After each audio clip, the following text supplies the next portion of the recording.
Hi, Collective. It's Beth. I'm here to do a check-in on the energy surrounding the twin flame.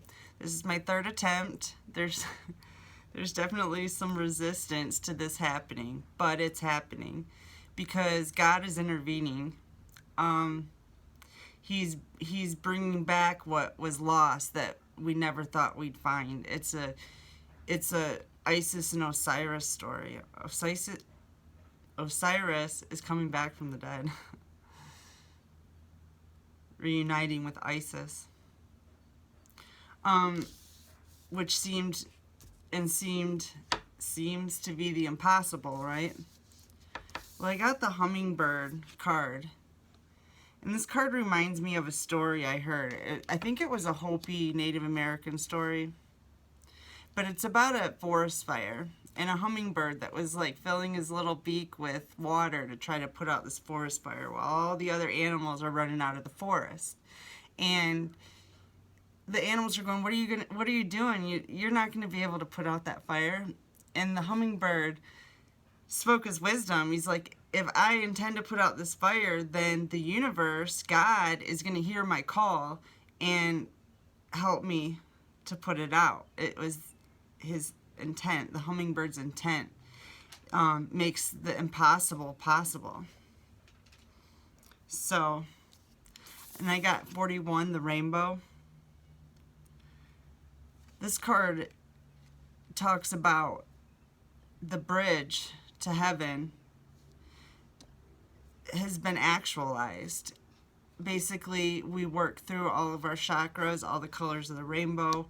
We balance each chakra. We learn the lessons that are entailed in doing that, and we work our way up through. And while purging all the time, we work our way up through it to the crystal portion, which is where you, as an autonomous being, are tapped into source, to God, to heaven, to our ancestors, to the masters, to our angels, to God. We're all autonomous beings under one God. We're all a part of God. But as a part of God, there are many, as you know, there are many of us who are here to help the cause. And the cause being is a final push for healing for the collective with unconditional love. It's like, I guess it's the final step. That is going to entail some really good healing for the earth. And speaking of that, I got the card 43, which is the rattle. Sorry. And the rattle is used by Native Americans to call God's will to the earth. And what does it say? They say, Great Spirit, may your will be done. And this is saying that to be careful when you pray, that you're praying for what is good for the all. And what I see in that is that twin flame reunification is what is going to be good for the whole world. It's going to help everybody. I've heard this before. It's just all coming out now. Like, it's happening right now. We've connected to the upper world. 59, we're tapped in. We're tapped in, so just like the hummingbird was, all animals are tapped in. Wildlife is tapped in. We're tapped in now, so our small intent is going to make huge changes because God is moving through us. And then I got this card number 18, Kunter Yachak. This is a Earth Warriors deck. I'm going to read this to you. It's really beautiful. The ancient Egyptian ancestors are definitely coming in a lot to me right now. And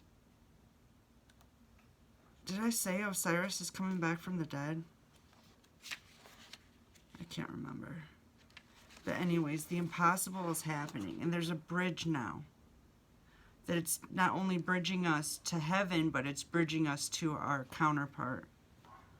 Number 18.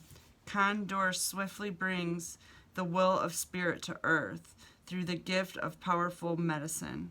Despite great odds, even in the face of what may appear to be an inevitable defeat, extraordinary triumph is at hand. This is the prophecy of resurrection, of the rising of what was thought to be lost. It shall happen with unexpected and surprising swiftness. Your divine destiny is now held in the guiding hand of the great spiritual master. This is looking so good, collective. It's a really beautiful card.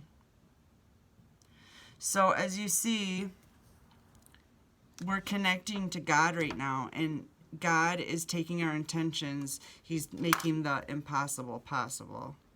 And being as my question was on, and the whole reference to Osiris and Isis reuniting, yeah, obviously they were twin flames, or are twin flames. I'm sure they still exist, but this is beautiful. I mean, it's really beautiful.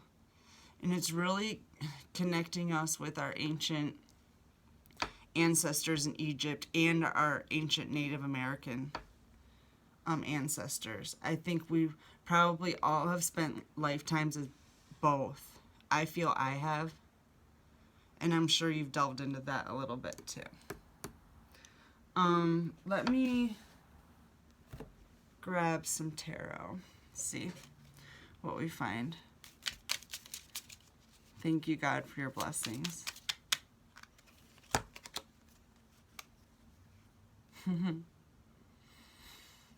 Just as I say thank you, God, for our blessings, we get 4 cups.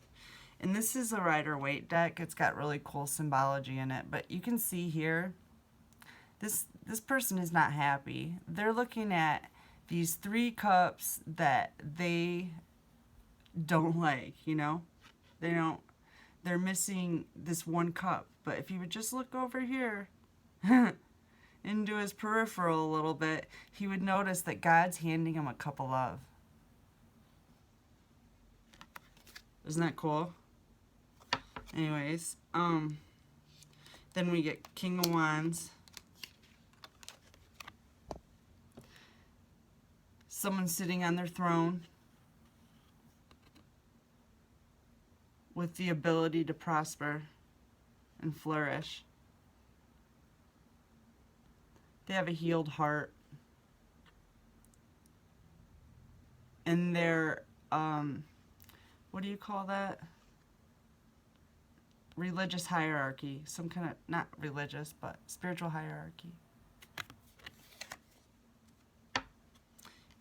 And the King of Wands is can be associated with Aries, Leo, or Sagittarius. It's a fiery energy. Somebody who's called to action.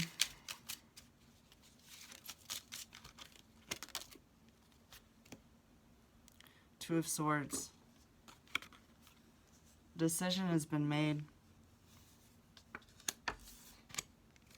Somebody's coming out of their head.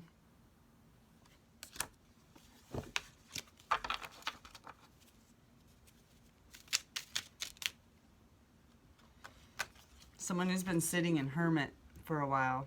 A Virgo could be significant. But this person's been alone, thinking about pondering all of the mysteries of life and really getting it and making their own inner light bright. They're a spiritual leader.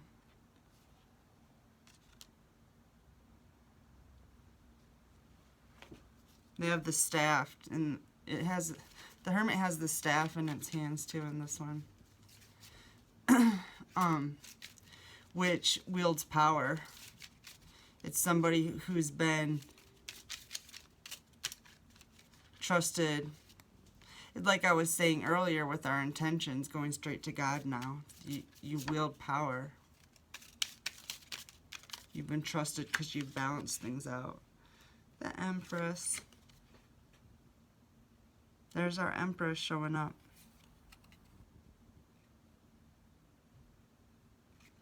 She's got a little heart next to her and an ankh.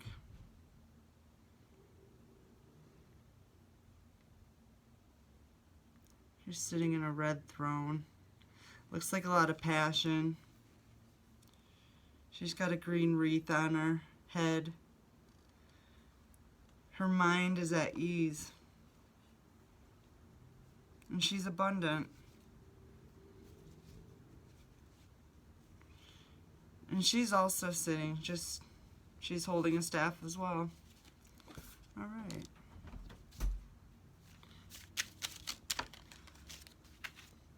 Got the Lovers.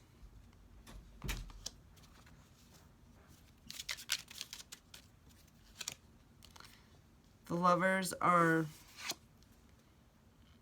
crossed over some turbulent waters, but they're moving safely to shore. Even though there's holes in their boat and like swords sticking out of it.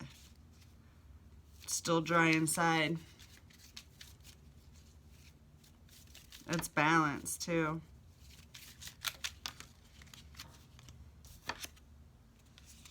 It's the Emperor.